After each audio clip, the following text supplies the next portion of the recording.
Hello friends, today we will discuss about the isomerism in coordination compounds. So in the part 1 we talked about the basic definitions, Werner's theory, then the postulates of the Werner's theory, and then we discussed the nomenclature of the coordination compounds. So this is the second part. In this we will talk about the isomerism in coordination compound, valence bond theory, crystal field theory, and some other topics. So let us begin with the isomerism in coordination compounds. So as we all know that isomerism, this word, this arises, iso means same. So whenever any compound has, and mer means structure. So whenever any compound or pair of compound having same molecular formula or same formula but different arrangement of atoms. So when we say the different arrangement of bonds, we can say. So because of this different arrangement of bond, different geometry, we can say, this isomerism arises. So compounds having same molecular formula but different structures are termed as isomers. So now let us go into the detail. Isomerism, it is the definition is given: two or more compounds that have the same chemical formula but they have different arrangement of atoms are known as isomers. So in coordination compound, this isomerism is divided in two types. The first one is stereoisomerism and the second one is structural isomerism. So in structural isomerism, this arises due to the difference in the structures of the coordination compound, whereas stereo word, it is related to three-dimensional 3D space. So this stereoisomerism arises due to the spatial orientation of the ligand around the metal ion. That means how these bonds are placed in three-dimensional space around the central metal ion. So that difference, that difference in the arrangement is called stereoisomerism.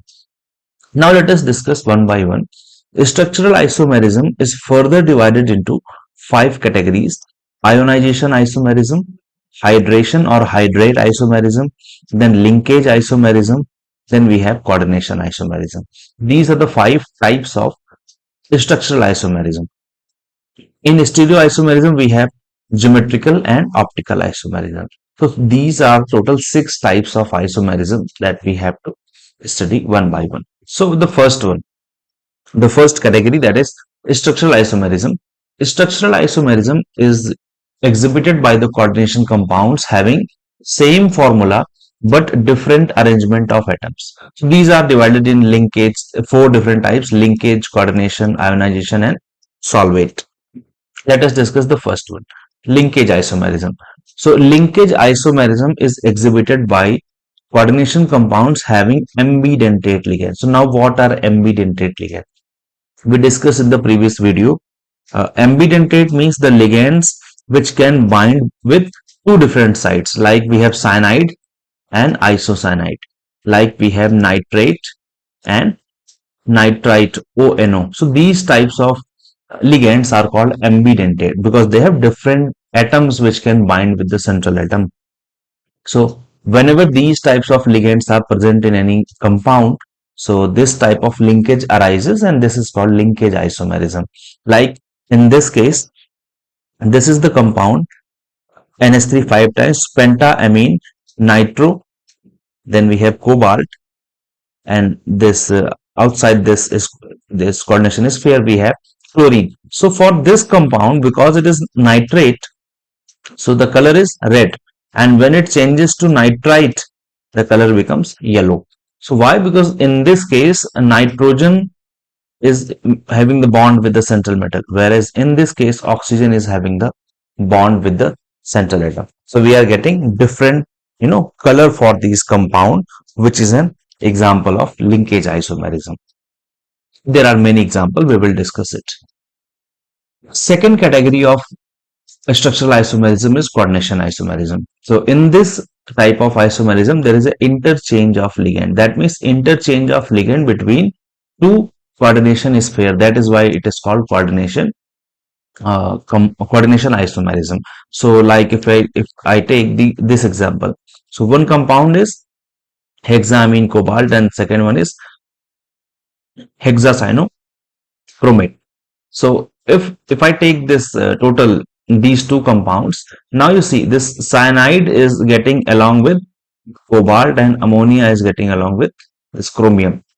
So there is a what mutual exchange of ions. So these ligands are getting exchanged. So now chromium is having ammonia and cobalt is having cyanide. So this type of isomerism is called coordination isomerism, where there is a interchange of ligand between two coordination compounds.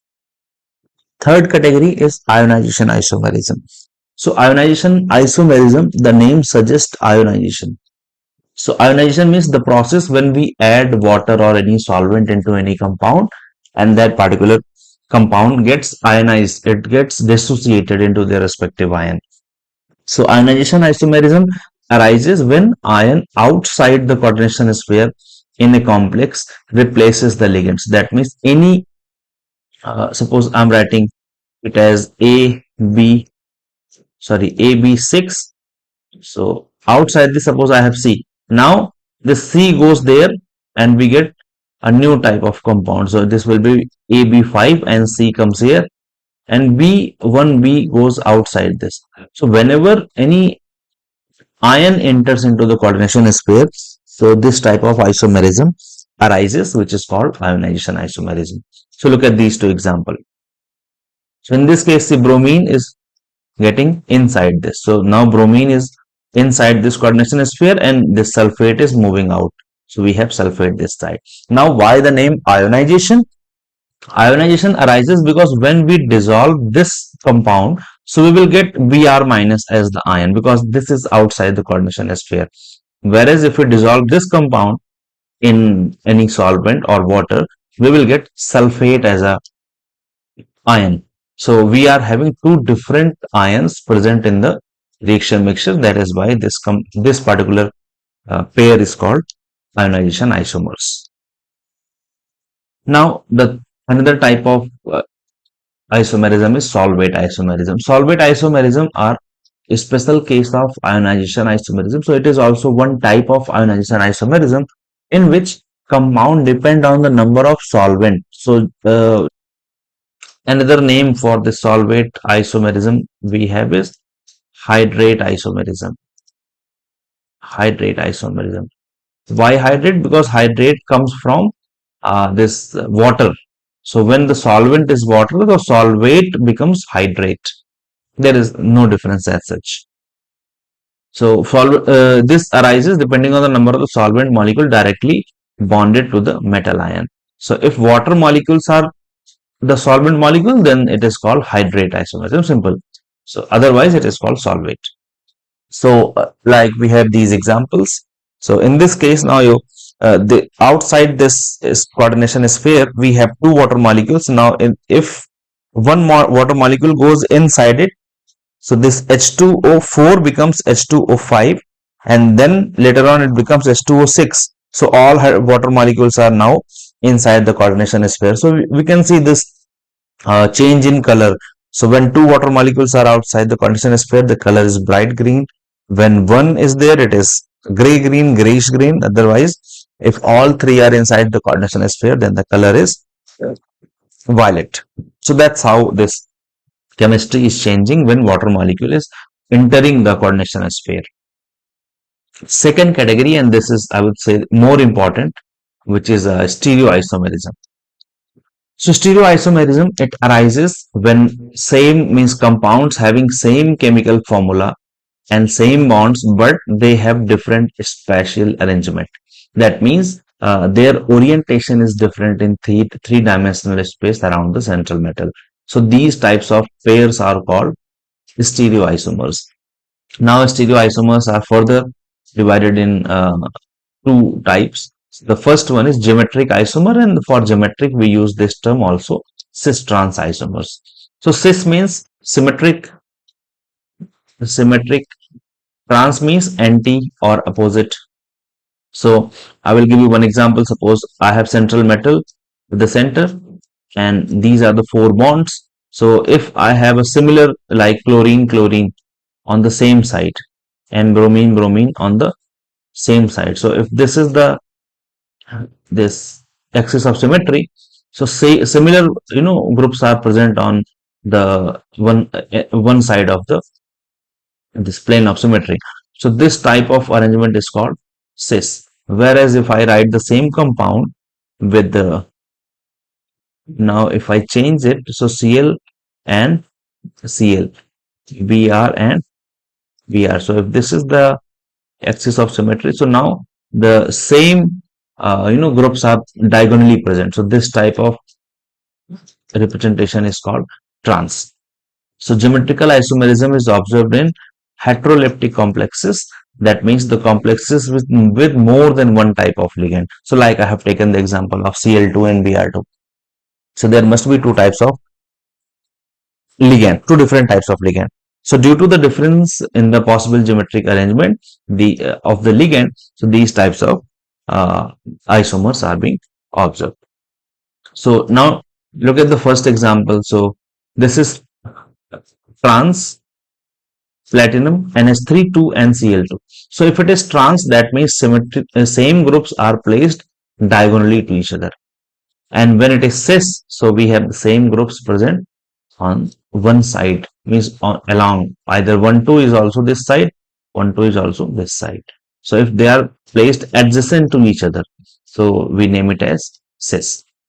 Similarly, in this case, so if it is trans NH3 4 and Cl2, so Cl2, these are two chlorine atoms. So if chlorine are present just opposite to each other diagonally, so this octahedron is basically these four bonds are in one plane. Suppose these four are present in on one table, and this is above the table and this is below the table. So when above and below these two are diagonally opposite to each other, we say that the geometry is trans. Similarly, in the next case, if it is cis, so that means the two similar ligand, any two ligand which are similar, they must be placed adjacent. So 1 and 2. So 1 2 position means this representation is cis. Okay.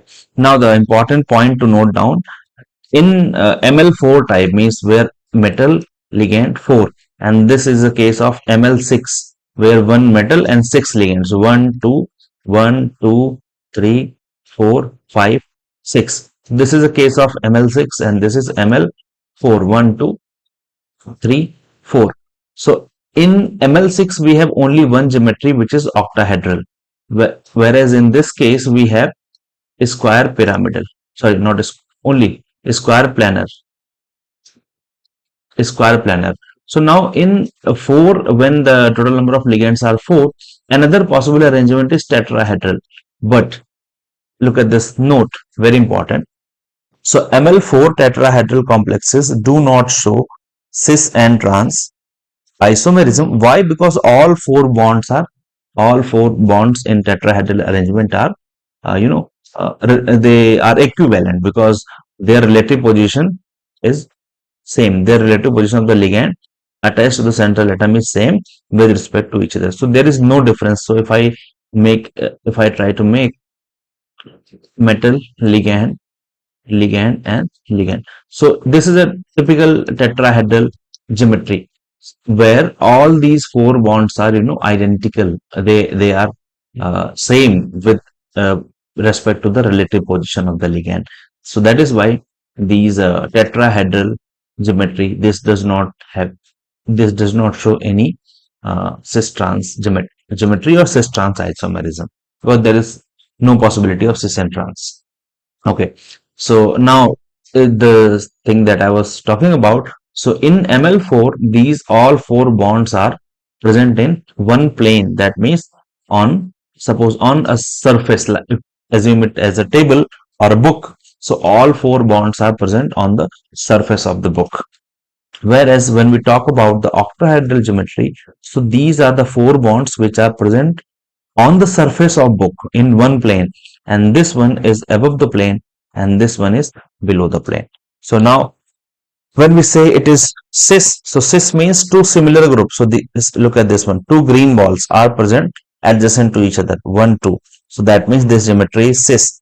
Now when we talk about trans, so these two similar balls, they must be present diagonally, they must be placed diagonally to each other, diagonally opposite to each other. Similarly, in ML4 type, these green balls are placed diagonally, whereas in cis geometry, so these two are placed at the adjacent position, 1 2 position. So that is the overview of cis and trans. Now, this is the complete picture and the all possible ligand which can be there. So when the coordination number is 4, when the coordination number is 4, so we have these complexes ML4 type. So ML4 means one metal and 4 ligand. So now these 4 ligand, because cis trans arises only when it should have at least two different type of ligand, at least two ligands. So if I have to write, so I can write Ma2B2. So this is the bare minimum combination that should be there in order to any compound to exhibit cis trans isomerism. So A2B2 are two different types of ligand. So total ligands are 4, 2 are of A type, 2 are of B type. So this is the first possibility, Ma2B2, where we have A2. So suppose these are two similar ligand, NSC, NS3, and this is B2. So when it is cis, so these are placed at adjacent position. So either you can take NS3 or you can take Cl. So when they are placed as 1 2 or 1 2 1 2, then we say it as cis geometry. Now A2, this you have to remember, A2B2 means two ligand of present in equal numbers. So two ligand of A type, two ligands of B type. So we have two ammonia and two chlorine. Now if the geometry is trans, so similar ligands are placed diagonally. So even if you take chlorine or you take this ammonia, so they are placed diagonally to each other. So this geometry is trans. Now the another combination could be two ligand are of same type but two more different ligands. So total different types of ligands are 3, A, B, C, in which A is present twice, B and C are in means they are present only one B and only one C is there. So now this cis trans can be defined on the basis of only A2, because this is the only ligand which is similar. So now if A2 is placed adjacent, A2 is ammonia. So if it is present adjacent, though, we say it as cis. Now if ammonia is present diagonally, then we say it is trans. Another type. Now whenever this bracket is there, so see xy whole twice is written. So M xy whole twice. So when this bracket is this small bracket is there, so this represents a polydentate ligand. So it represents a polydentate ligand whenever we use this bracket. So see mx2 means this x is one donor site and y is second donor site. That means this particular ligand is having two different donor sites which is binding with the metal. So now look at this NH2 CH2 COO. So this is the compound NH2CO NH2 CH2 COO. So this is a type of amino acid where you see this N and NH2 amine end and this NH2 amine end. These two are placed adjacent, 1 2. So that is why this geometry becomes cis. That, or you can simply see this red ball present adjacent, so this geometry would be cis. Now if the two red ball NH2 these two are placed opposite to each other, diagonally opposite, so again it becomes trans. So that is how we have to find this cis and trans geometry. Now last type of coordination compound could be MABCD. ABCD means all four ligands are different. Now here you have to apply the priority rule. So, but in this case, you cannot write whether it is cis or trans. Just you can give it the priority based on the atomic number of the particular ligand. So if it is NH3, so nitrogen atomic number 7, bromine is 35. So first priority should be given to this one. Then second for chlorine, because atomic number is 17. In this case, nitrogen is the first, atomic number 7. So this would be NH3. This would be the fourth priority because NO2 will give the priority. So this is the third. So 1, 2. So now you can see first priority group and second priority group. These two are present diagonally to each other. So we can say that it is cis, but for a compound to be cis, it must have at least two similar groups. So these two groups which comes first and second in priority are diagonally placed. So these are the three possibilities that we have for this particular compound. ABCD, the thing is you should know how to write this coordination compound. ABCD represents all four ligands are different. So we have one bromine, another NH3 ammonia, then chlorine, then nitrate NO2. So all four ligands are different. That's it. Now coming to the isomerism in complexes with coordination number 6. So in coordination number 6, we have one possible polyhedron, which is octahedral geometry. So in octahedral geometry, again we have this type MA4X2 or A2X4. Both of them are same. So M represents metal. A4 means a ligand of type A is total number of that ligand is 4, and another ligand the total number is 2. Either it could be reverse, A2 and X4. The thing is two different types of ligand. For one the number is 4, for another one the total number is 2. Now again, since it is 2 X2, so with respect to X2 we can write whether it is cis or trans. So if XX, these two similar ligand are present adjacent, like we have ClCl. So these two are present adjacent, so this would be cis. Now two similar Cl and Cl, these two are present diagonally, so this will be trans. Okay, now MAA6, A5, 6. That means when all the ligands are same though, so it means it is cis only, so there will be no cis and trans. Similarly for MA5, when 5 ligands are same, so these types of combinations are incapable of showing geometrical isomerism because only cis arrangement is possible, no trans is possible. Another category is MA3X3, so 3 ligands of the same type.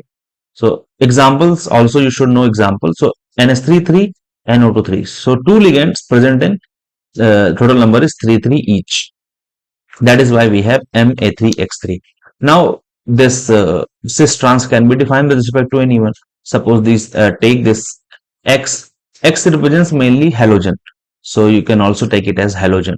So chlorine, chlorine, chlorine. So when these three are present on one face, so this is important. A3X3, we have another category which is called facial and meridional. So facial, FAC and MER, meridional.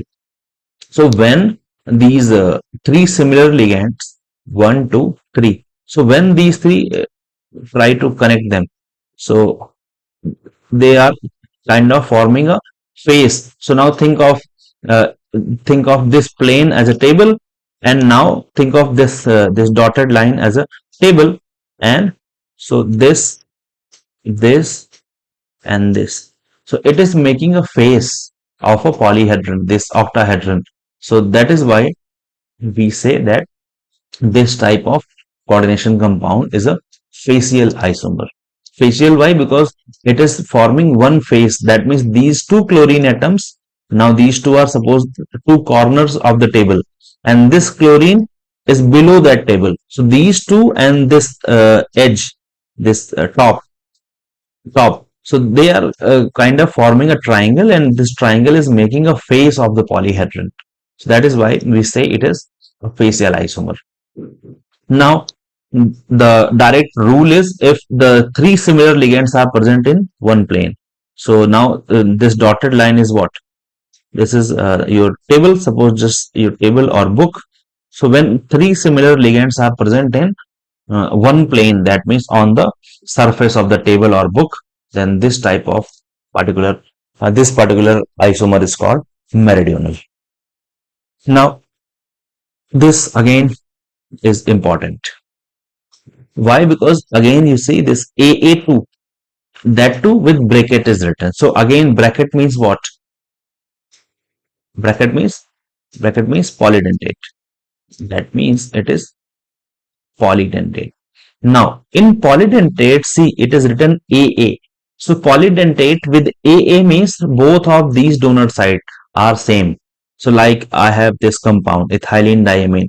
So if I write ethylene, so this CS2, this is also CS2, and this is NH2. So that means this is a polydentate ligand, but AA means this side also nitrogen is donating, this side also nitrogen is not donating.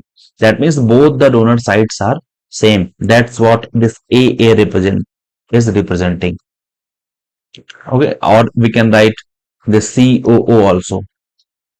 So both the donating groups are in this case are oxygen only. So AA2 means and that too with bracket means polydentate ligand with the denticity 2, but the donor groups are same AA. And X2 means again Cl, or you can take any halogen. So we have these two examples. You can take any example. So we have oxalate and ethylene diamine. And similarly, if it is X2, so that means these two groups are same. So Cl, if they are placed adjacent, that means it is cis. And if these two Cl are placed diagonally, that means it is trans. That's it. So in this way, you should know how to make an example. This part is very important. How to write example. So if you know that MAA2X2 means two halogens and two ligand, which is bidentate, and that too AA means same donating sites. So you can take either ethylene diamine or oxalate. Now this already we discussed facial and meridional isomer. So facial means, see this now I think it is more clear. So two chlorine atom on the this plane or on the surface and one chlorine above it. Similarly, two NH3 groups on the plane and one NH3 below it. So they are making a sort of triangle. So this triangle is what? Triangle is a face of this polyhedron. So this face represents facial isomer. And the simple straightforward rule, when three similar ligands are occupying a position in the plane, so this becomes meridional. That's it. So again, one more example. So now you can say this triangle is forming, or in this case, you can say this case of meridional. So this face triangle is present on the surface, is present on one plane. Whereas in this case, see, this is forming one face. So this is an example of facial, and this is an example of meridional. So that is the difference in facial and meridional. Now, coming to the second type of isomerism, which is optical isomerism. So as the name suggests, optical means it is related to the movement of light or interaction of light with the matter. So this type of isomerism is exhibited by chiral molecules. Now the thing is, what is chiral?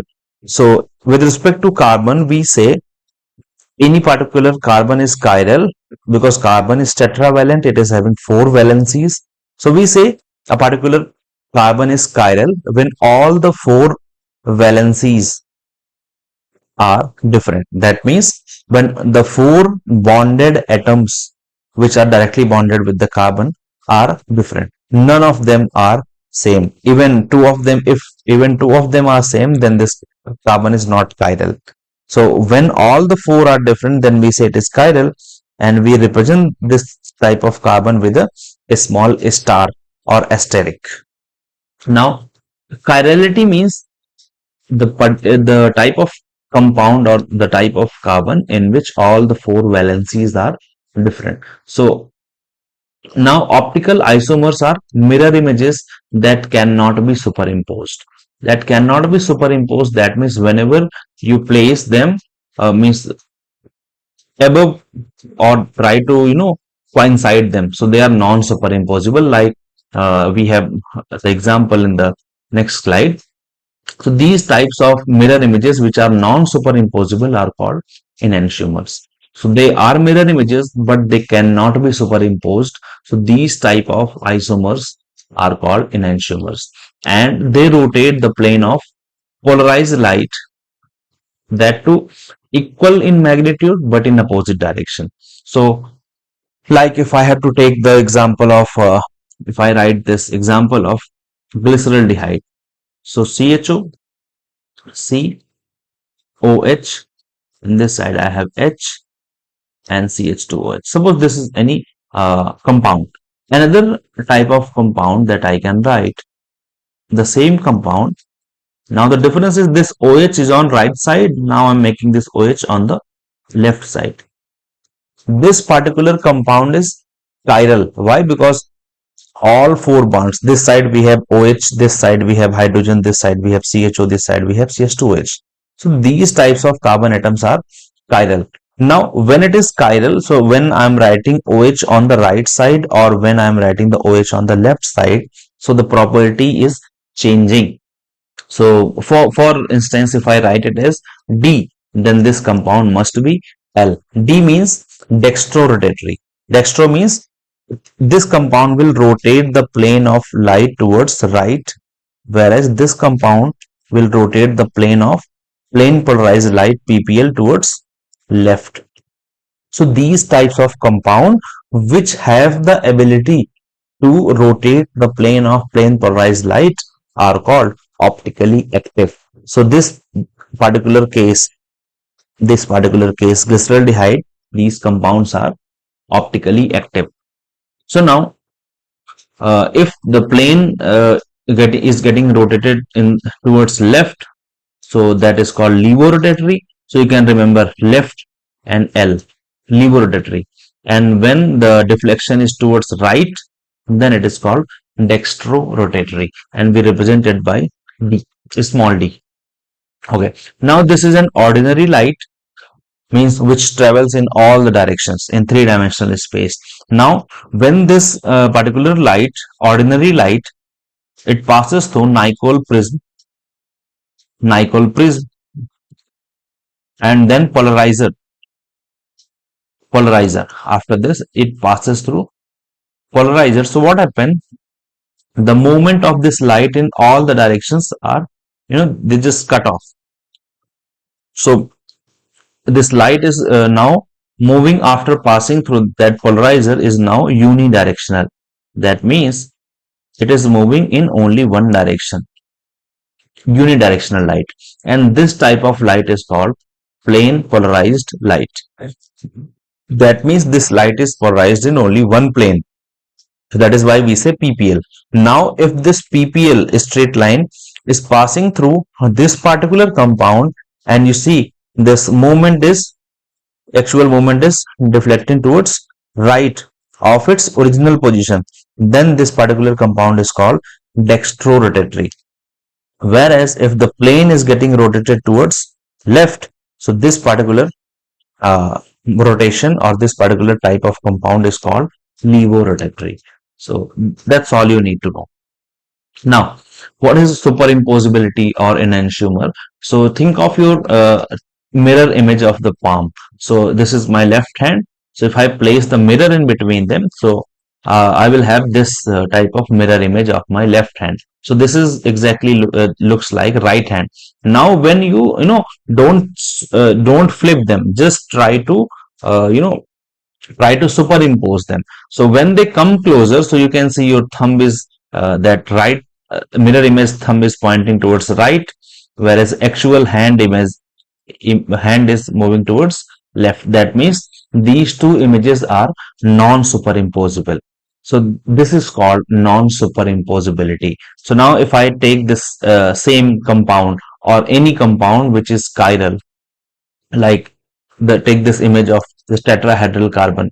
So this is the actual molecule, and this is it, the plain mirror image. Now when they are coming closer to each other, don't flip them, just bring them together. So what you will observe, this black ball will come to this side, somewhere to this side, and this green ball will be somewhere this side, black somewhere this side.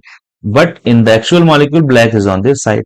That means these are non-superimposable, but they are mirror images and they are chiral compounds. Again, this representation is about chiral compound only. Why? Because this ball is red, this is green, this is blue, this is black. That means all four are different. This compound is chiral. So the compounds which are chiral in nature and they are mirror images, but they are non-superimposable. So they are called enantiomers. Enantiomers. This enantiomers.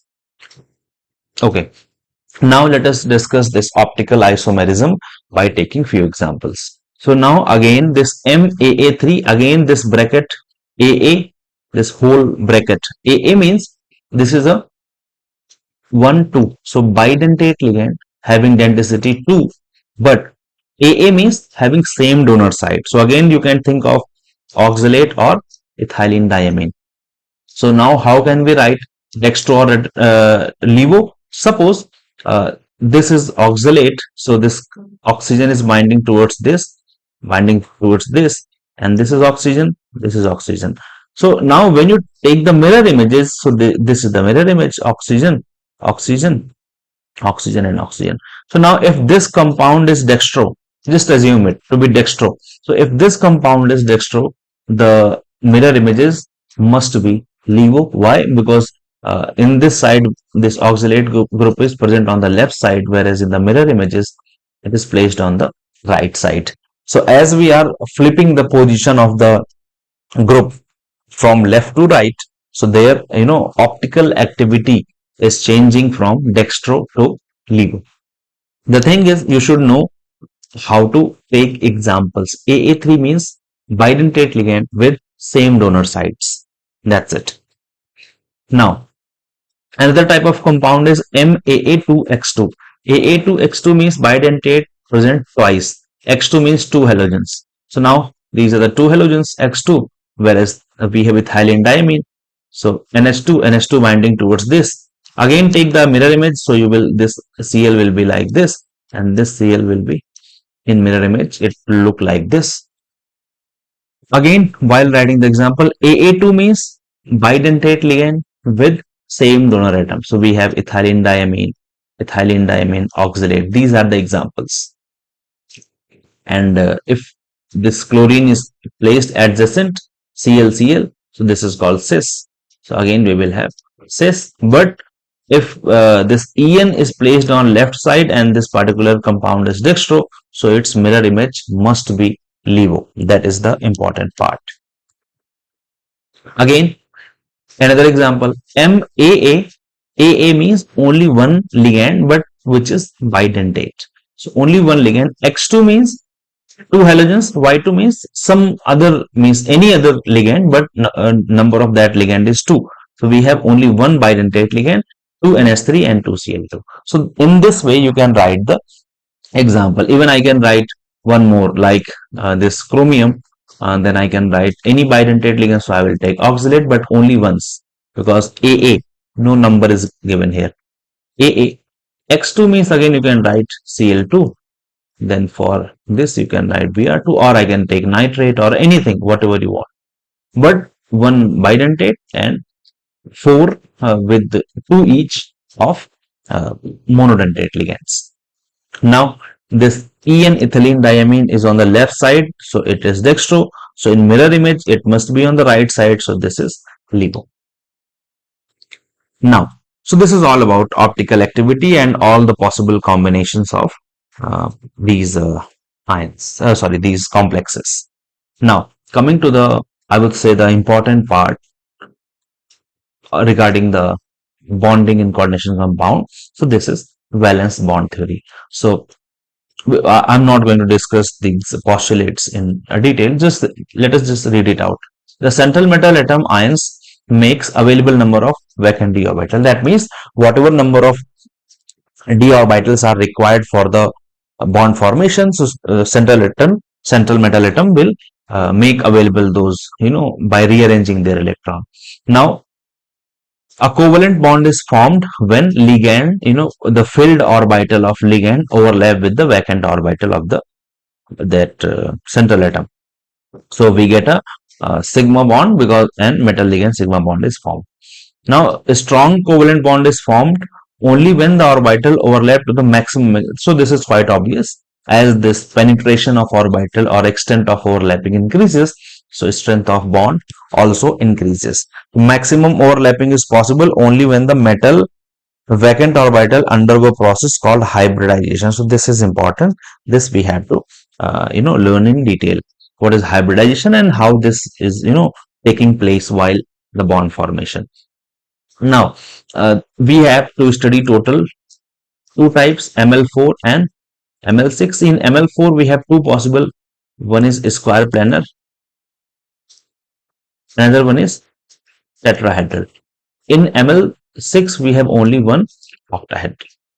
So when the coordination number is 4, so we have two types of possible hybridization, sp3 and dsp2. So for sp3 the geometry is tetrahedral, for dsp2 the geometry is square planar.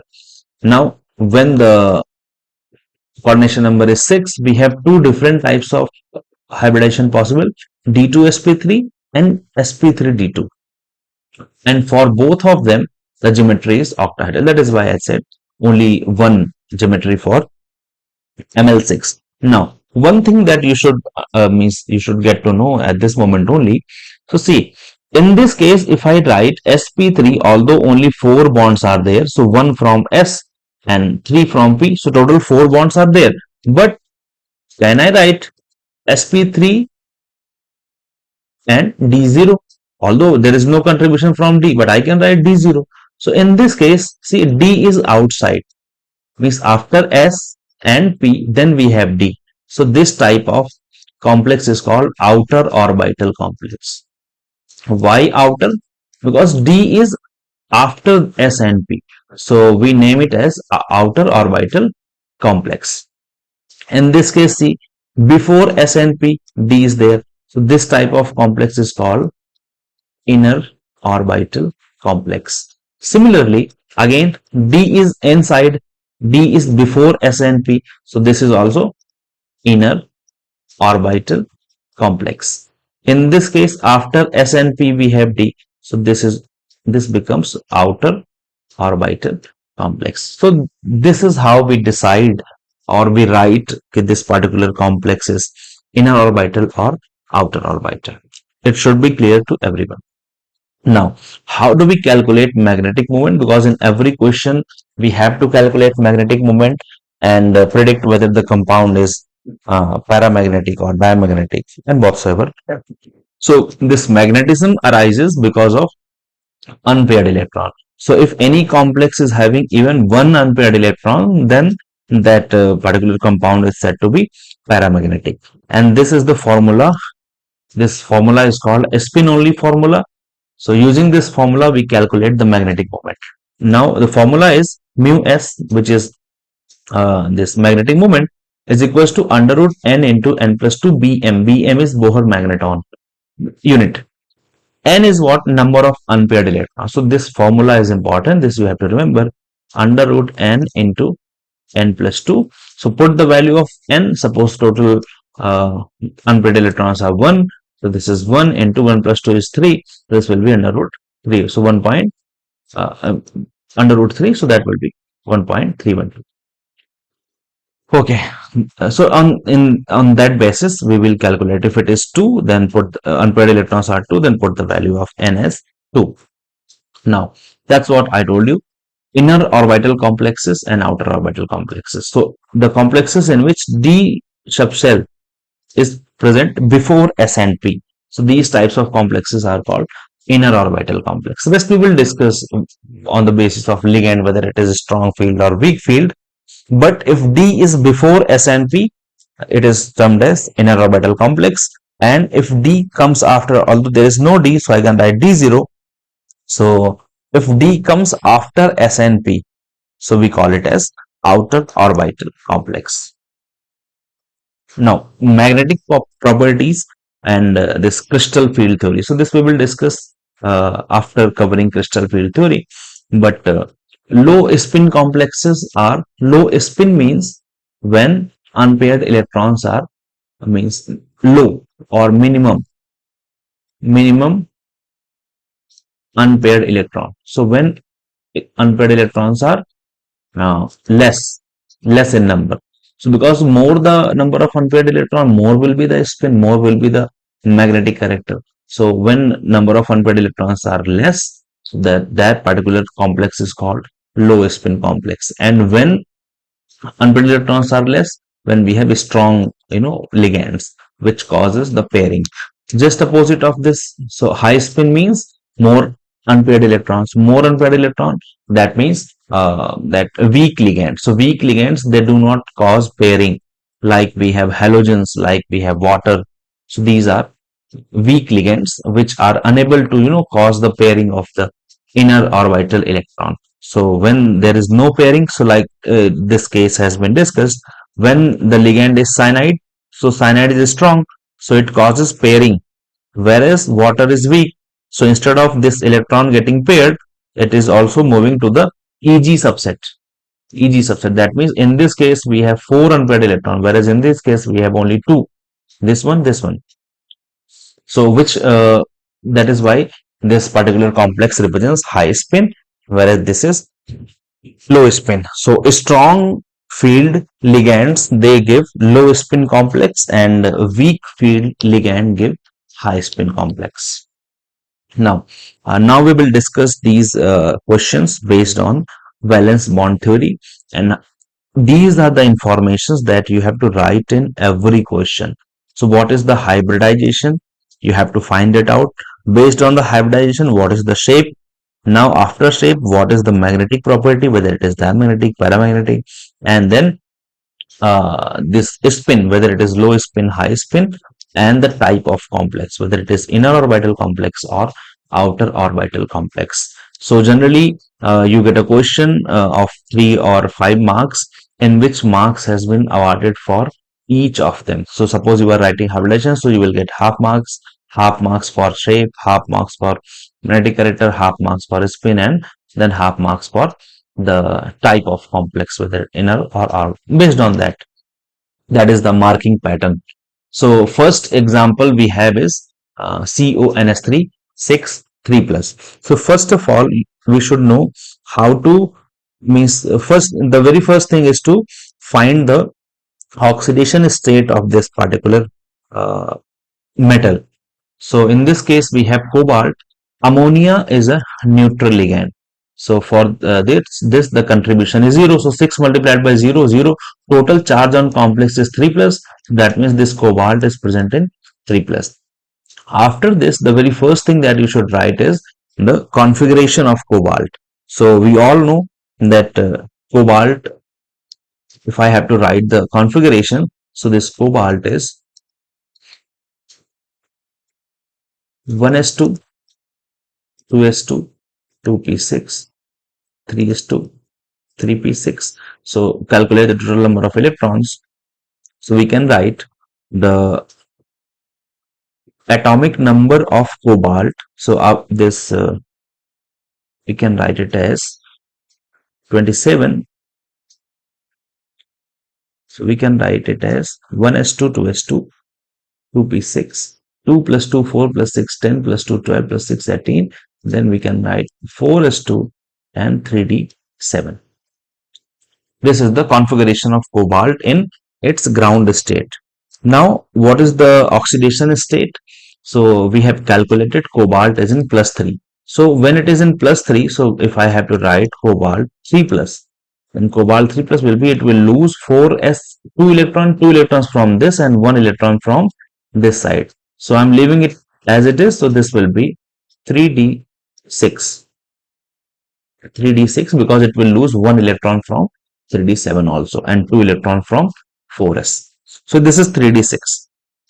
Now that is what it is written. Cobalt orbital of CO3 plus ion. So 3d6, so 1, 2, 3, 4, 5 singly filled and one pairing. Now why pairing? This is important because it is 3d6, so we have to, you know, write it like this. One one electron, one orbital is paired. Now we have S and P as vacant orbital. But since the nature of NH3 is strong, so what will happen? These two electrons, so these four orbitals are singly filled. This will come along with this and this will come along with this. So when, because of the strong nature of this ammonia, so ammonia causes pairing of these electrons. So when these electron gets paired up, what we have, these two orbitals are vacant. That means we have two d orbital, one from S and three from P. That is why the hybridization becomes D2sp3. Now, since D is, inside, or D comes before S and P, so this type of complex is called inner orbital complex, and hybridization is D2sp3. Now, since before, after this, two orbitals from D, one from S and three from P, they will undergo hybridization and it will form total 2 plus 1, 3 plus 3, 6 orbitals of same energy. So this is called 6 hybrid orbital. Now this ligand will donate its 6 pair of electron. So we will have these 6 pairs of electron from ammonia, and these coordinate bonds are formed. So D2sp3 is the hybridization. For D2sp3 we just read the shape is octahedral. Now see, these three electrons are paired and all these three electrons are in pair. That means no unpaired electron. So since it is no unpaired, that means compound is diamagnetic. Even you can calculate also. Formula is n under root n plus 2. So when n is 0, so everything will be 0. That's it. That is why it is diamagnetic. After this, why it is low spin complex? Low spin is because no unpaired electron is there. So more the number of unpaired electron, more is the spin. That is why it is low spin. Okay. So in this way, you have to solve each step and you have to write then finally you have to make this arrangement or make this octahedral geometry of this particular compound. Next, so all the information is written. So first you have to write the configuration of cobalt. So cobalt, we have atomic number. For cobalt it is 27. Then you can write again, we have taken the same example earlier also. So first calculate the oxidation state. So 6F, F is -1. So -6 from this side. So X -6 will be, and the charge is -3. So X is again what? +3. So cobalt is in +3. So again I am writing it as 3d6. Okay. So 3d6, now make these d orbitals 1, 2, 3, 4, 5. So this is 3d6. So 1, 2, 3, 4, 5, 6. Then we have 4s vacant and 4p vacant. So this is 4p, this is 4s, this is 3d. Now the difference is, in the previous example we had NH3 as the ligand. In this case we have fluorine as a ligand. Fluorine is a weak ligand. So all these halogen, this is weak. Weak means now in this case these electrons are not going to pair up. There will be no pairing. Why? Because these fluorine is weak. So it will remain as such. So now what will happen? We have 4d also. So 4d is vacant. Fine, no problem. Because after 4p we have 4d. So what will happen? Because 6 fluorines have to be accommodated. So what will happen? 1s, 3p and 2d. So that is why we have sp3 d2. Because fluorine is weak, so it cannot cause the pairing of inner orbital electrons. So the hybridization will be sp3d2. Shape is again octahedral. Now this is highly paramagnetic. Why? Because we have 1, 2, 3, 4 unpaired electrons. So 4 unpaired electron. That means when you put this formula, so we get 24. So almost 4.8 Bohr magneton. So much means high value of magnetic moment. So that is why it is paramagnetic. Now why high spin? Because again lot of unpaired electrons are there, and this type of complex is outer orbital. Why? Because D is coming after S and P. So D is outside. That is why the name is outer orbital complex. That's it. Okay, so you can refer to this representation also. After this, you have to make this diagram. Now, another example. So I will solve this and rest, or I can solve the next one. Again, see, chlorine is weak ligand, so there will be no pairing. For nickel, the atomic number is 28. First, write the electronic configuration. After writing electronic configuration, find the oxidation state. So 4Cl, that means 4 minus and this minus 2. So nickel is present in plus 2. So when nickel is present in plus 2, so this would be the configuration of 28, it would be 4s2 3d8. So when it is nickel is plus 2, so it will lose 4s2 electron. So it will remain as 3d8. Now since chlorine is weak, so there will be no pairing, so 3d8 will remain as such, and this configuration, sorry, hybridization will be sp3. So because of this sp3, the geometry will be tetrahedral, and this complex will be paramagnetic. Why? Because inert electrons are not getting paired up. So this will be paramagnetic, and since electrons are unpaired, so this will be high spin also, and outer orbital complex. Why? Because after this D will be there if in case it is required. So this will be sp3d0. So D is outside, so this is why it is called outer orbital complex. Okay, so that's it. Next, tetracyanonickelate. So again calculate first. Nickel is again Z is 28.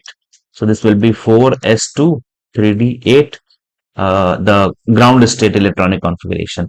In this case, nickel is again present in plus 2. So nickel plus 2, that means it will lose these electron 4s2, gone. So we have only 3d8. But the difference is cyanide is a strong ligand. So it will cause the pairing of inner. See, these electrons are going to paired up. The moment they get paired up, we have a different set of geometry. So the moment it gets paired up, that means this particular orbital is free. So we have one orbital from D, one from S, and two from P. So this is DSP2.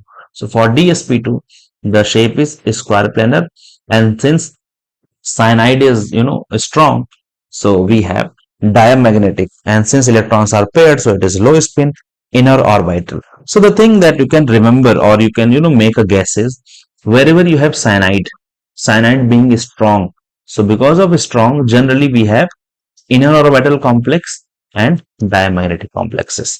Wherever the ligand is weak, like we have halogens, chlorine, bromine, iodine, so or water, so we have outer orbital complexes, and the complexes paramagnetic in nature. So that is a generalization that we can make. Fine. So now we have hexacyano ferrate. Again, this oxidation number is 6 minus 3 minus, so this will be Fe plus 3. Fe is in plus 3, and atomic number is 26. So first write the electronic configuration. In Fe plus 3, it would be 3d5, I guess. 3d6, yes, it would be 3d5 in Fe plus 3. So when it is Fe plus 3, but cyanide is again a strong ligand, so it will cause the pairing. So probably we will have D2sp3 as the hybridization and octahedral geometry. And since cyanide is strong, so we have diamagnetic complex. That's all. Then you have to make this structure, the representation. So it is given already: D2sp3, octahedral, diamagnetic, low spin. These are the informations that you have to write. So these are the questions, in previous year questions, board questions also. Okay. Then we have hexamine. chromium 3 plus. So again, amine is neutral ligand. So oxidation number is Cr3 plus. Chromium has an exceptional configuration. Chromium and copper. This you have to remember. So for chromium, we have ground state configuration is 4s1, 3d5. So now when chromium is in plus 3, so it will lose 4s1 electron and 2 electron from this 3d. So it will be 3d3. 3d3. Chromium 3 plus ion. So for 3d3, again, ammonia, again, since it is 3d3, that means 2d are vacant already. This will be d2sp3. D2sp3. Again, what mistake people make is even though these particular arrangement is 3d3, that means d orbital is having only 3 electron, 1 2 3 4 5. So this is 3d3. So what happens, because people think that this ammonia is strong, so even they make a pairing of this electron. So if it is going for pairing, that means this is also vacant, then it would be 3dsp 3dsp2. Okay, so which is, this hybridization is not possible.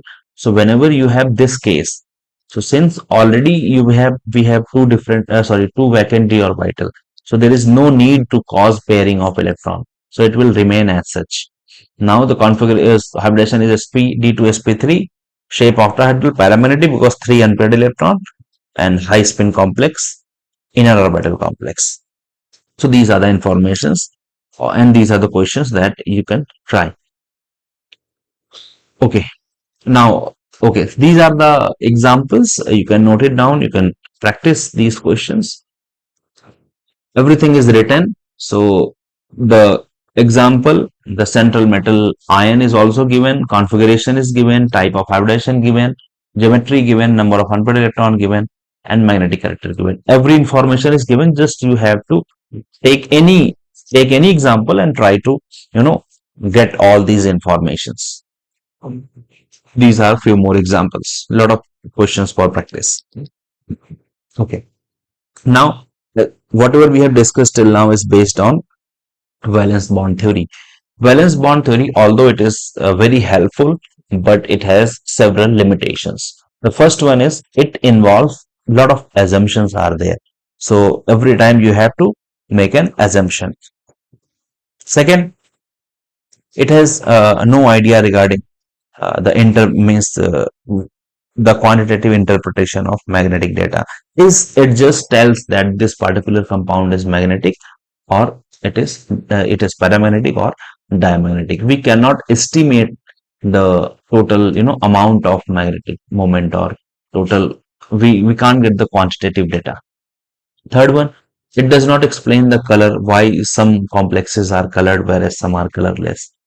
Fourth, it does not give the quantitative interpretation of the thermodynamic or kinetic stability, means which complex is more stable, why it is more stable. So it has no say regarding the thermodynamic or kinetic stability. Fifth, it does not make exact predictions regarding the tetrahedral and square planar structure. So there is a no clear predictions regarding the geometry, whether it would be tetrahedral or square planar. And the next one is it does not distinguish between weak and strong ligands. Fine. So to overcome the challenges or the limitations of the valence bond theory, we have crystal field theory. Now the fundamental difference between valence bond theory and crystal field theory is that in valence bond theory, we assume that the bond between the ligand and the metal is covalent. Whereas in crystal field theory, CFT, the bond between metal and ligand is not covalent. Rather, it is ionic bond or electrostatic force of attraction. The second thing, in CFT, we assume ligands as a point charge. They are just different charges, and metal is a different charge. So there is electrostatic interaction between metal and atom in crystal field theory. In valence bond, we have perfect covalent bond. That is the difference. Now, the second postulate, in an isolated metal atom, all 5 d orbitals have equal energy. So if the metal atom is isolated, that means it is in ground state. So all the 5 d orbitals are degenerate. Degenerate, that means they have same energy. So we have five different orbitals, d orbitals.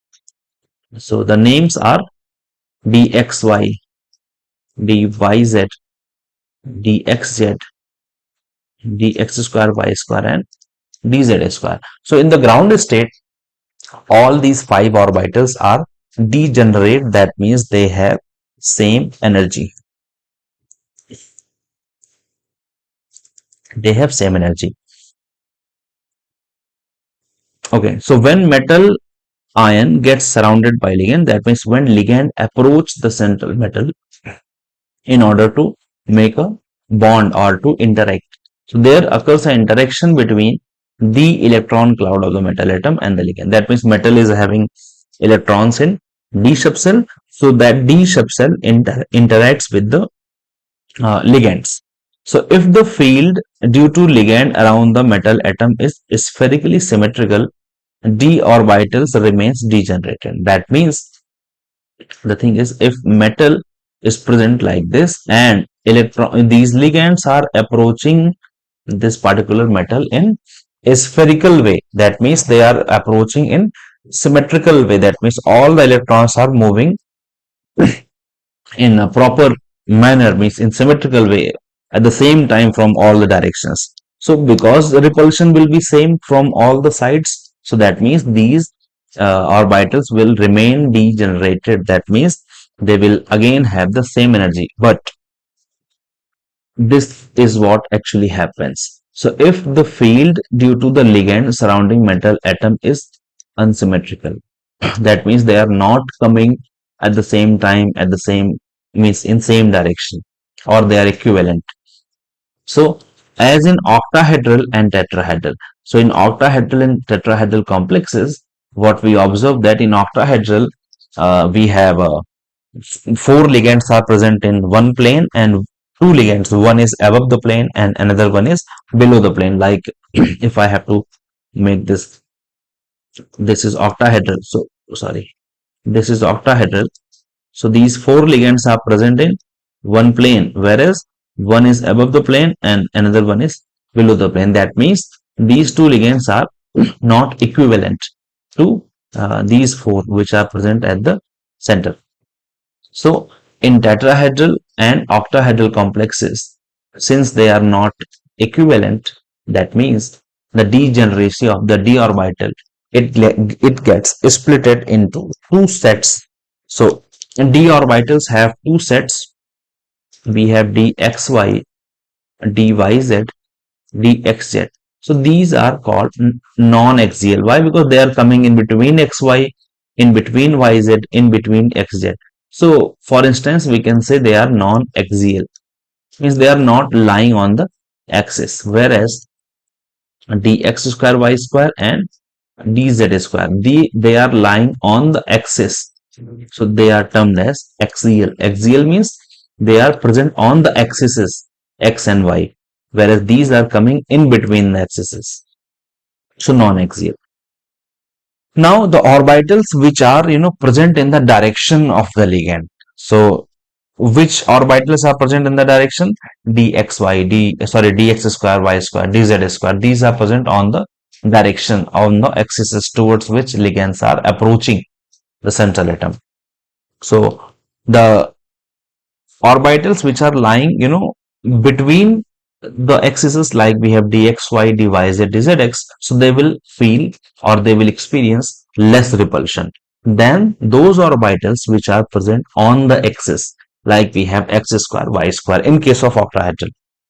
Now, the energy difference between 2 sets of orbital is represented by del O. Del O.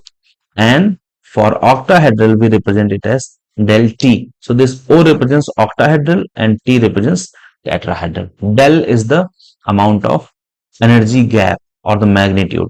So this is also represented as dq, also 10 dq.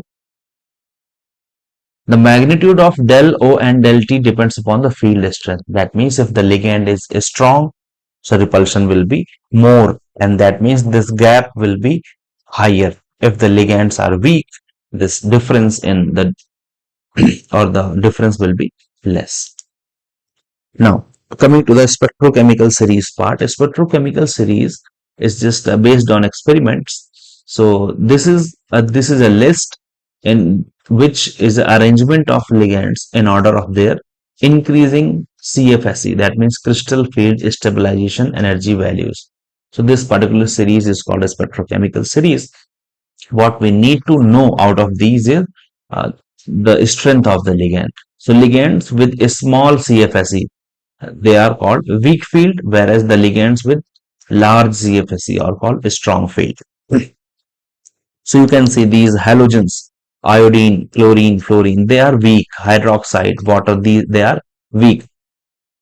NH3 is also, it is considered as a strong or milder one, but it is stronger than water, of course.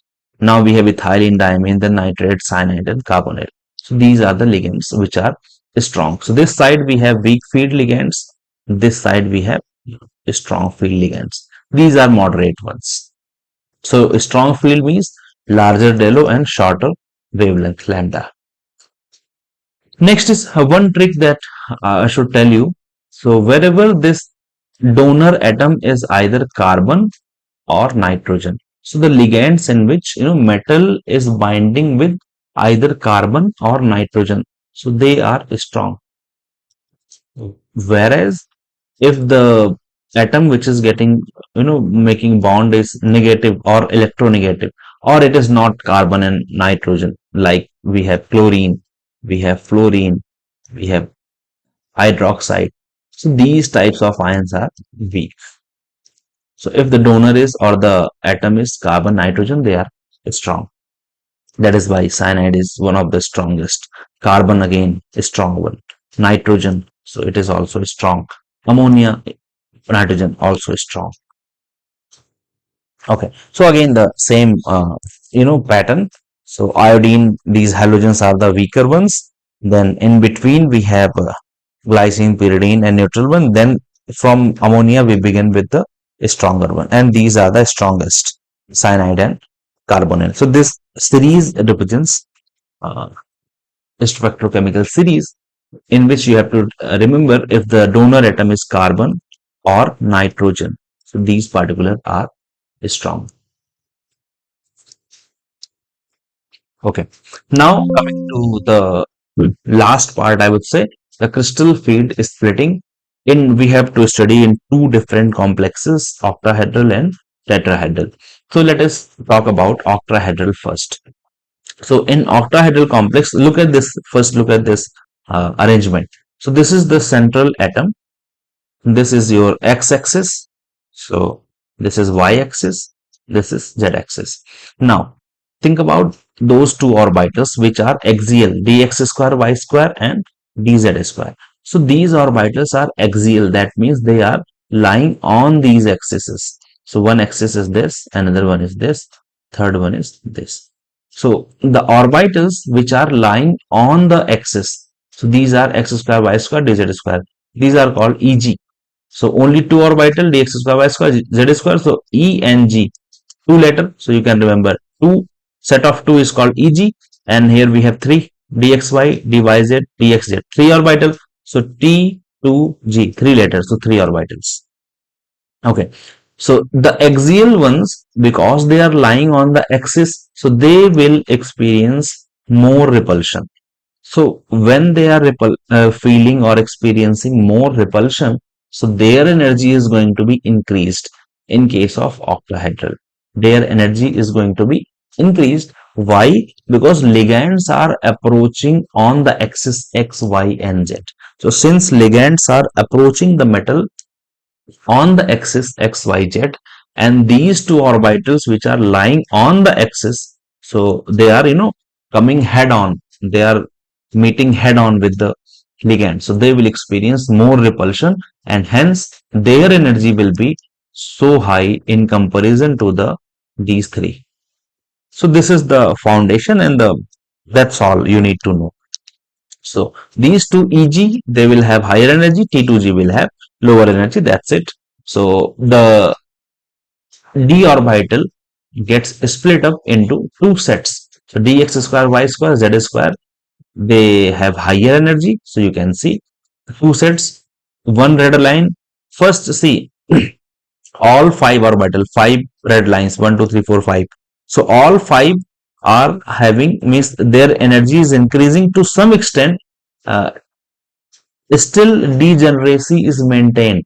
So even though energy is increasing, still up to this point, degeneracy is maintained. But as ligand are coming more closer, so these two orbitals, dx square, y square and dz square, since they are present on axis, so they are getting split up. So these two orbitals are moving up because of more repulsion, and these three orbitals are coming down because of they are present in between the axis, and that's it. That is called the splitting in octahedral complexes.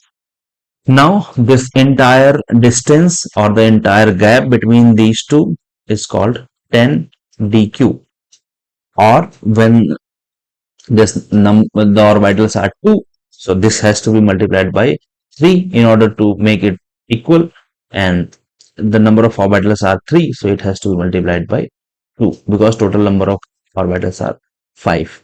So this what we call it as 0.6 dq. So every orbital has to be, electron has to be multiplied by 6 dq, and this has to be multiplied by 0.4 dq.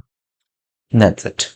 So this is the splitting pattern of octahedral complex in two sets, T2G and EG. Two set, so EG, 3 is T2G. EG and T2G, these are term symbols. Term symbols used in spectroscopy. Okay, so now what is crystal field stabilization energy? Crystal field splitting is measured in terms of energy difference between T2G and EG. So we measure this as the gap between these two sets. It is generally measured in terms of dq. It is called crystal field splitting energy or crystal field stabilization energy. Now EG orbitals are 6 dq above and T2G orbitals are 4 dq below the average level, and this line is called barycenter. This median center point is called barycenter. Okay, the energy of EG set of orbital is higher than that of T2G, correct, because EG are dx square, y square, and they are experiencing more repulsion. Okay, this part is very important. So a question was there in 2026, this year, board exam. Now you have to understand complexes with del O less than P. That means this octahedral energy, del O means octahedral splitting energy, when this gap is less than pairing energy. So now I will make it separately. See, so suppose I have two set, one line, two line. This set is called EG, and I have three lines, 1, 2, 3. This is called T2G. So if I have the first electron, suppose D1, and this gap is what? This gap is del O, del O.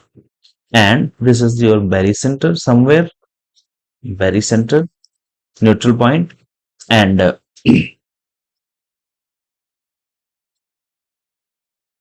the pairing energy is P is called pairing energy. Pairing energy. So this is the energy which is required to pair an electron. Total energy required to pair up an electron. Now, if I have only one electron, D1, so D1 will go there. Fine, no problem. First electron. Now, if I have D2, another electron, so D2 will go there. Why? Because as per Hund's rule, pairing will begin only when the orbitals are singly occupied. So we cannot pair it. So first it has to be singly occupied. Now if it is D3, so third electron will go there, no problem. Now the main part D4. From here every Probably every second or third year we get a question. D4 is crucial because for D4 we have two possibilities. What are the possibilities? Either this electron, because it is 1 1 1, and these are the two possibilities. If it is D4, now the fourth electron can be paired, or the fourth electron, instead of pairing, the fourth electron can go to the EG set. These are the two possibilities. So either it can go up to the EG set, or it can get paired up in the T2G set only. Now, when it is going, for pairing, when it is going to the higher energy level, this has to be decided by the concept of pairing energy. So now, when pairing energy is greater than del O, try to understand this thing. When pairing energy is greater than del O, that means energy required to pair the electron is more than what? This gap. So electron will prefer to move into higher energy orbital because electron will prefer that particular transition in which less energy is required. So if pairing energy is more, so why would it go for pairing? It will directly go to del O. So I'm making the two conditions. So this condition particular represents when pairing energy is greater than, del O. So if pairing energy is high, del O is less, that means this electron will transit to the higher energy level. Now this condition, pairing energy is less than del O. So when pairing energy is less and this del O means this gap is high, so instead of crossing this del O barrier, electron will prefer to get paired up. So this particular arrangement is for pairing energy is less than. Okay, so now if I have to name, so this orbital is T2G and this orbital is EG. So when pairing energy is less than del O, configuration is T2G, all four electrons are in T2G and EG is 0. So this was the question. Whereas if pairing energy is greater than del O, that means pairing energy is more. So instead of electron getting paired up, it will move into higher. So the configuration will be T2G3 and EG1. So for this, we have this particular arrangement of electron T2G3 EG1. Okay. So that's what. If del O is less than P, so that means pairing energy is more. So if pairing energy, that is energy required for electron pairing, will form high spin complex. Why high spin? Because when pairing energy is more, so electron will move to the higher one. So this will be the arrangement. This will be the arrangement. 1/4 electron will go there and 3 will remain as such. So since more number of electrons, so that is why it is having high spin. But when the complex is del O is higher, so if del O is higher, that means instead of crossing this barrier, electron will get paired. So this will remain vacant and this will be like for, I'm writing for D4 only because D4 is important. This is also for D4. Okay, so for D4, this will be T2G4 EG0. So we get low spin because these electrons are getting paired up. So only 2 unpaired electrons are there. Whereas in this case, 4 unpaired electrons are there. So this is about the correlation between CFSE and that pairing energy. Now splitting pattern in tetrahedral complex. Again look at this tetrahedron. So these are the axes X, Y and Z. Now this is tetrahedral geometry. Look at this. This is your ligand first, ligand 2, this is ligand 3 and ligand 4. Now see, no ligand is directly lying on the axis. Not a single ligand. So where these ligands are present? So this is x-axis, this is y-axis. That means this ligand is coming in between these two. Similarly, in between X and Z, this L2 is there. Similarly, between this Y and X, we have L3. And between X and Z, we have this. That means Instead of, these ligands present on the axes, rather they are present in between the axes. So here we derive this concept. So in this case, since these ligands are coming in between the axis, so the orbitals which are non-axial, that means which are in between, dxy, dyz, dzx, so these are in between. So now ligands are in between, so they will have high energy because they are coming, head on with the ligand, whereas these axial ones, they will experience less repulsion. Why? Because these electrons are coming from in between axes, so they will have low energy. So from here we get, again, energy will rise to some extent with the degeneracy, but now these square ones, means axial one, they will have lower energy, and the orbitals which are in between axes will have higher energy. Rest everything is same. So the splitting pattern is what? In octahedral, we have EG above, but in this tetrahedral, we have T2G. So T2G is above, whereas in octahedral, we have EG as the higher energy orbital. That is the only difference. Now, this relation is very important. So del T is 4 by 9 del O. So when you write it, 9 will go there.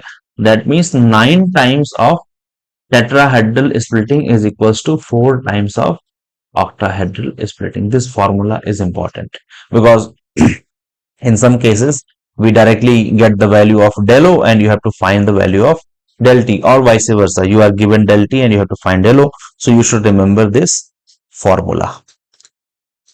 You can directly convert del O to del T. Now, the color in these coordination compounds, so this is mainly because of DD transition. What are DD transition? So because these metals have vacant d orbital, like if I take the case of iron. So if it is iron, suppose for any element. So if this is the arrangement, or you can make a pair. So now these three electrons are vacant, so they will move from here and there. Even this electron can go there, this can go there. So because these electrons are moving from one d orbital to another d orbital, so the name for these type of transition is called DD transition. So because of these DD transitions, we have colors in, they have distinct color for coordination compound.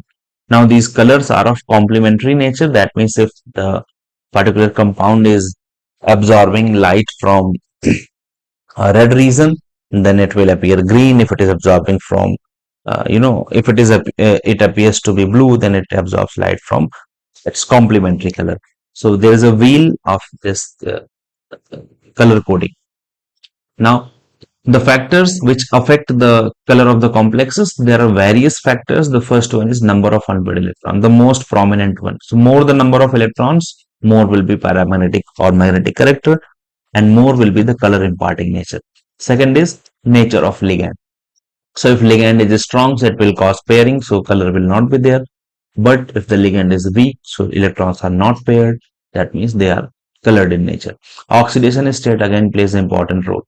Wavelength of light absorbed, and that wheel, color wheel, and the proportion of ligand in the coordination sphere. How many ligands are present in the coordination sphere? This part is very important.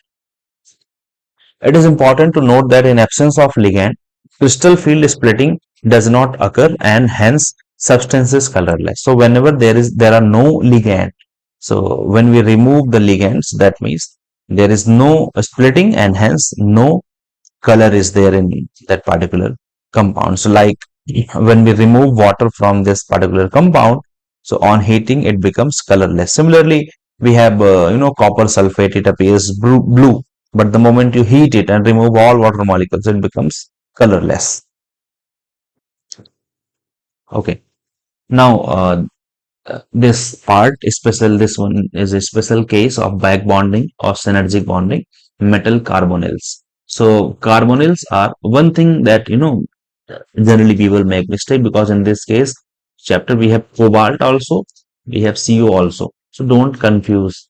C with a smaller O is cobalt. C with same size of oxygen atom is carbonyl or carbon monoxide. So whenever metal makes a bond with carbonyl. So these types of compounds are called metal carbonyls. So they are special because there is a case of back bonding. So complexes in which carbon monoxide CO act as a ligand are called metal carbonyl. So we have example tetracarbonyl nickel, and then we have pentacarbonyl iron. These are the examples of carbonyl. So again, the nature of carbonyl is strong. So it is a strong ligand. Now, uh, there is a pi bond formed by lateral overlapping. That is the only, special case. So this carbonyl, although it is donating its pair of electron to the metal, that means whatever bonding we assume between ligand and metal, it is there. But the filled electrons, because the metal is having filled d orbital, so whatever electrons are there, 2 or 4 or 3, so those electrons, metal donates those electrons into the vacant or empty pi orbitals of the carbonyl atom, sorry, carbonyl ligand. So this movement of electron from metal to that carbonyl pi orbitals, this type of bonding is called synergic bonding. Synergic bonding, or we also call it as back bonding. So it enhances the stability. So this is also called back bonding. Back bonding means from metal to ligand. So it is observed in case of metal carbonyls. So these are the examples of metal carbonyls. Uh, Tetracarbonyl, iron, and these are the other examples. So these are polynuclear. We have, two cobalt. So these are cobalt, but this is carbon monoxide carbonyl. So again, this is a polynuclear, two metals. These are the example of metal carbonyls. Now, regarding the stability of the complexes, so like in chemical kinetics, we have studied that for a complex reaction, because a elementary reaction occurs in only one step, but a complex reaction occurs in many steps. So whenever we have to find the reaction, your rate of the reaction, so it is always the slowest step. Slowest step always determines the rate of a reaction. So if a complex reaction is occurring in many steps, in which all the steps are in equilibrium with each other, so the slowest step always determines the rate of the reaction. So if I take this example of formation of ML4, so if ML4 is getting formed in 4 steps by addition of one ligand at a time. So one ligand at a time. So for all these reactions, if the rate constant is K1, K2, K3, K4, so we have studied in class 11th equilibrium, when we have to add the equilibrium constant, when we are adding the equations, so equilibrium constants gets multiplied. So the total overall formation constant or stability constant is beta. So this beta is nothing, it is just the sum of all the equilibrium constant, that's it. So beta is a stability constant, and inverse means 1 upon beta is called instability constant of that particular complex or compound.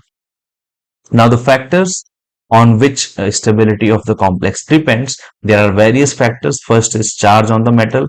So as the magnitude of the charge on metal atom increases, the stability of the complex increases. So like if I have to compare which one is more stable, Fe2 plus or Fe3 plus, so of course more the charge, more is the stability. Fe3 plus would be more stable. Nature of this metal ion, so stability increases from 3D to 4D to 5D, that means from D1 to D2 to D3 series of the transition metals. Now basic nature of ligand, so nature of ligand also plays a important role. So strong field ligand, they form a stable complex. So like we have cyanide, carbonyl, and compounds containing ligands containing nitrogen, like we have ammonia also. Now coming to the application part, like we discussed in the beginning, coordination compounds are very important. Like we have hemoglobin, we have chlorophyll. So look at this structure of vitamin B12. So it is a, the metal which is present is cobalt, and this is porphyrin ring. So it is again a classic example of coordination compound in which central atom cobalt is present in +3 state, and the coordination number of this particular cobalt is 6. So 1, 2, 3, 4, 5, 6 bonds are there. So this is a structure of vitamin B12, which is a case of coordination compound. Now, Ni2 plus nickel ion is estimated complexing agent in dimethyl glycosine DMG. So to estimate the hardness of the water with the EDTA. In medicine, very important, cisplatin is used for the treatment of cancer. In photography, developing the film involves the complex formation. Generally, we use silver salts. And metallurgy, like we discussed, to extract gold and silver. So MacArthur forest process involves the complex of cyanide ion. So we make alloy of using cyanide. This part is not in CBSE syllabus, but for competitive exams, it is very important. Effective atomic number. So there is a direct formula. So effective atomic number is calculated. Z means atomic number of the metal minus oxidation state of the metal plus 2 into coordination number of the metal. So in this, using this formula, we get the effective atomic number. So like for this complex, this compound, effective atomic number 27 is the atomic number of cobalt, minus +3 is the oxidation state, so -3 minus oxidation state of the metal, then 2 times 6, 6 is the number of ligand, and 2 multiplied by this, so we have 36 as the effective atomic number. So effective atomic number is equal to the number of electrons in the nearest noble gas. If it is equal to the noble gas, like we have 36 in this case, so these types of these particular complexes, they have higher stability. So they generally try to attain the effective atomic number close to the nearest noble gas. Okay, so these are several questions that we should discuss. I will solve some of them, and rest has to be solved by you. So let us discuss the first example, tetraamine diaqua cobalt 3 chloride. So tetraamine is NH3 4 tetraamine diaqua 2 times aqua, and then we have cobalt 3 chloride. So cobalt is the metal and chloride is outside. So chloride is here. Now ammonia contribution is 0, water contribution is 0. Now cobalt oxidation state is mentioned as 3. That means whatever oxidation is of cobalt is because of this chlorine only. So this will be 3 because this cobalt would be +3 only if Cl is 3. So this is the first. Now I will write for third one. So for third one, it is written tris ethylene diamine. So tris ethylene diamine means En, I will write short 3 times. Tris ethylene diamine chromium 3 chloride. Chromium 3 chloride. Again, oxidation state of chromium is 3, but this ligand is neutral, contribution is 0. That means chlorine must be 3. So this is the third one. Now fourth, we have amine, bromido, chlorido, nitrito. So amine, NH3, only one. No diamine, triamine, so only one. Amine, then I have bromido, and I have chlorido, bromido, chlorido, nitrito. Now see, it is written nitrito N. So nitrito N means nitrogen is making the bond, NO2. If it would have been nitrito O, then I would have written it as ONO. So since it is N, so it will remain as such, NO2. Okay, nitrito platinate. So the metal is platinum, close this. And now the oxidation state of platinum is 2.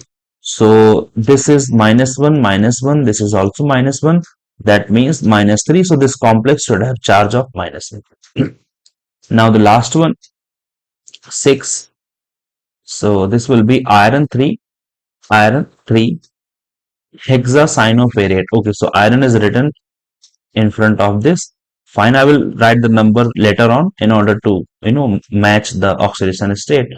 Iron hexacyanoferrate. So this is ferrate. Hexacyano means cyanide 6. Okay, cyanide 6. Now, if iron 3 hexacyanidoferrate, iron 3. So oxidation state of iron is 3. So this cyanide is minus 1. Minus 1, so minus 6, and this side we have, total 4. So this would be 4 3s are 3 Fe4. So I think this would be the uh, correct representation. Okay, all right, so it is given, so you can match these answers. Fine. Next, explain on the basis of valence bond theory that NiCN4 2 minus is square planar and diamagnetic, and NiCl4 2 minus is tetrahedral. Quite obvious. Cn is a strong ligand. So in this case we have Cn. Cn is strong. It will cause pairing of inner electrons. So it will cause pairing. So because of pairing, it will be dsp2. dsp2. Whereas chlorine is weak, so no pairing, so it will be sp3. So this will be tetrahedral. This will be square planar. That's it. Okay, same thing. So you can refer to this. Same thing. So because of strong no unpaired electron, strong ligand cyanide. So this is diamagnetic, and for weak ligand chlorine, it would be paramagnetic. Fine. So in the next we have T2G pairing. So this I have already discussed. Same thing. Very important question. Very, very important. This question is there in 2026 exam. Okay. So that is why I have, prepared this data. So refer to this data to calculate for every from D1 to D10 CFSE, and for both strong and weak field, low spin, everything is given. Just refer to this data and try to calculate. Okay. Next. So among the following, the most stable complex. So water, we have ammonia, chlorine, oxalate. Fine. I think this would be the correct answer, because all these ligands, water, ammonia, chlorine, these are monodentate. This one is, bidentate, oxalate. So because of bidentate, it will be chelate ligand. Chelate means ring formation. And wherever we have ring formation means bidentate, tridentate ligand. So because of chelation, the strength of that particular complex increases. Okay. So yes, third correct. Third is most stable complex. Chelate ring, it is written. Okay. Next, among the following ions, which one has the highest magnetic moment value? Highest magnetic moment value. So in the first case, chromium H2O6 3 plus. So water is 0. So oxidation state of chromium is 3 plus. That means it is 3D3. For iron, it is again water 0. So iron plus 2. That means 3D6. In this case, zinc is H2O6, zinc 2 plus 4 is 2, 3D10. So this will be 3D10. So 3D10, no unpaired electron, 0 magnetic moment. In 3D6, we have total 4 unpaired electron. So Bohr magneton will be somewhere around 4.8. Let us assume 4.8 Bohr magneton. 3D3, so 3 unpaired electron. Quite obvious. So this will be somewhere around 3.87. So I think which has highest magnetic moment? This FeH2O6, this should have highest magnetic moment. So therefore, correct. 2 has highest magnetic moment. So 3 unpaired, 4 unpaired, 0 unpaired. Okay, next. So draw the isomer. So it is already written. Just refer to this answer. So COCl to En2. So when you are making geometrical and optical isomers both, so geometrical are only cis and trans. So if ClCl opposite, it is trans. When ClCl adjacent, it is cis. So cis will give you the optical isomer. Trans will not give you. Why? Because trans will give you the same mirror image. So these are superimposable. So hence they are not enantiomers. Only cis will give you that mirror image, which is non-superimposable. Similarly, for CuNH3Cl, again, you can see this NH3Cl. So when the same ligand is placed at 1 2 position, so the same ligand, the ethylene diamine, these are placed adjacent to each other, so this becomes cis. Whereas if these ligands are at opposite, so it becomes trans. So this this cis will give you this, uh, cis will give you the mirror image, and trans is when these similar ligands are placed opposite to each other. So this ethylene diamond, transposition, diagonally placed, or you can see in with respect to this one also. So only cis will give you the uh, optical isomerism. Fine. So again, the same type of question. Try to solve them. Write all the geometrical isomers of PT, NH3, Br, Cl, pyridine. So these are the possible isomers. Thank you so much. So if you found this channel or this content helpful, please like, share, and subscribe to my YouTube channel and share with your friends. Thank you.